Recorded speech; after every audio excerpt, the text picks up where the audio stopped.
இன்னைக்கு சிறகடி காசுல என்னலாம் நடந்துச்சு ஷார்ட்டா ஒரு ரிவ்யூ பார்த்துடலாம்.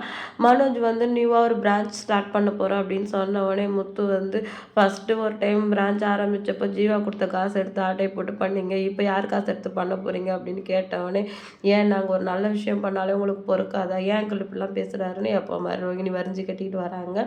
அடுத்து விஜயா கிட்ட சொல்றாரு, இந்த மாதிரி நாங்க ஒரு புதுசா பிரான்ச் ஒண்ணு ஓப்பன் பண்ண போறோம். எதுடா அதுக்கு பணம் அப்படின்னு கேட்ட உடனே, நான் ஒண்ணும் பணம் போடலம்மா. ரோஹிணியோட ஃப்ரெண்ட் வந்து மகேஸ்வரில அவங்க ஹஸ்பண்ட் தான் வந்து வராரு. அவரு தான் பணம் போடுறாரு. நான் ஒர்க்கிங் பார்ட்னரா தான் இருக்க போறேன் அப்படின்னு சொன்னோனே, பரவாயில்லடா நல்ல விஷயம் தான் அப்படின்னு சொல்றாங்க. உடனே நம்ம ரோஹிணி ஸ்கோர் பண்ணலாம்னு சொல்லிட்டு, நான் தாண்டி என் ஃப்ரெண்டோட ஹஸ்பண்டை வந்து பார்ட்னரா ஜாயின் பண்ணணும் அப்படின்னு சொல்லிட்டு ரொம்ப கம்பல் பண்ணேன்னு சொன்ன உடனே, ஆமா நீ ஒன்றும் இல்லாமல் இந்த வீட்டுக்கு வந்தவ தானே அதெல்லாம் பண்ணி தான் ஆகணும் அப்படின்னு சொல்லிட்டு, உனக்கு அந்த மீனாவே பரவாயில்ல ஏதோ ஆர்டர்லாம் எடுத்து ஏதோ பண்ணிட்டு இருக்கா அப்படின்னு சொல்றாங்க. உடனே நம்ம முத்து சும்மா இருப்பாரா, தேவையில்லாம என் பொண்டாட்டி எடுத்து பேசாதீங்க அப்படின்னு சொல்லி திட்டுறாரு. ஏன்னா நான் நல்லதா தானே சொன்னேன் அப்படின்னு சொல்ல, இதுக்கு பேர் தான் வஞ்ச புகழ்ச்சி அப்படின்னு சொல்லிட்டு விஜயா வந்து ஆஃப் பண்ணுறாரு. அடுத்து வந்து மீனா வந்து அப்செட்டாக வராங்க. என்னம்மா என்னாச்சு அப்படின்னு கேட்கவும், கடை விஷயம் என்னாச்சுன்னு அண்ணாமலை சார் கேட்குறாரு. இல்லை மாமா சீக்கிரம் வந்துடும், அருண் தான் அந்த விஷயத்த பார்த்துட்ருக்காரு அப்படின்னு சொல்லிட்டு மீனா சொல்கிறாங்க. நீ ஏன் டல்லா இருக்க அப்படின்னு முத்து கேட்டவொடனே, இல்லைங்க வண்டி காணாமல் போயிடுச்சு அப்படின்னு சொல்கிறாங்க. எப்படி காணாமல் போச்சு, ஏதாவது பார்க்கிங்கில் விட்டியா அப்படின்னு கேட்குறாரு. இல்லைங்க நான் கோயில் வாசலில் தான் விட்டுருந்தேன், யாரோ வண்டி வச்சு தூக்கிட்டு போயிருக்காங்க, என்னன்னு தெரியல, அதுவும் கம்ப்ளைண்ட் பண்ணிவிட்டு அருண்கிட்ட சொல்லிட்டு தான் வந்திருக்கேன், அப்போ தான் அவர் வந்து கடையை சீக்கிரம் திறந்துடலான்னு சொன்னார் அப்படின்னு சொல்லிட்டு மீனா சொல்கிறாங்க. சரி வீடு நம்ம பார்த்துக்கலான்னு ஆறுதல் சொல்கிறாரு முத்து.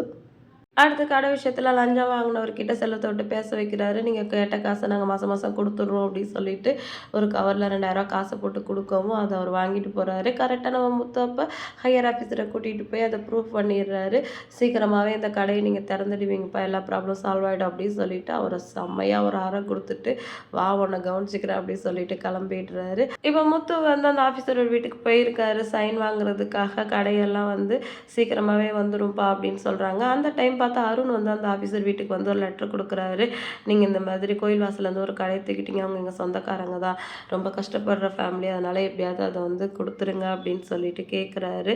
சரி நான் பார்த்து பண்ணுறேன் அப்படின்னு சொல்லிட்டு ஒரு கடுப்பாக அனுப்பிச்சிடுறாரு. உள்ளேருந்து இதெல்லாம் கேட்டுட்டு இருக்கிற முத்து சார், அவர் என் ஒய்ஃபோட தம்பி ஹஸ்பண்ட் தான், எங்கள் ஃபேமிலி ஆளு தான் அப்படின்னு சொல்லவும், நீ எப்படிப்பா நேர்மையாக வந்து என்னை ஸ்ட்ரெயிட்டாக பார்த்த, உங்கள் மேலே தப்பு இல்லைன்னு ப்ரூஃப் பண்ணேன், ஆனால் இவர் என்னமோ ரெக்கமெண்டேஷனோட வந்திருக்காரு, அப்போ பண்ண தப்பை ஒத்துக்கிட்ட மாதிரி ஆகுது இல்லையா அப்படின்னு சொல்கிறாரு.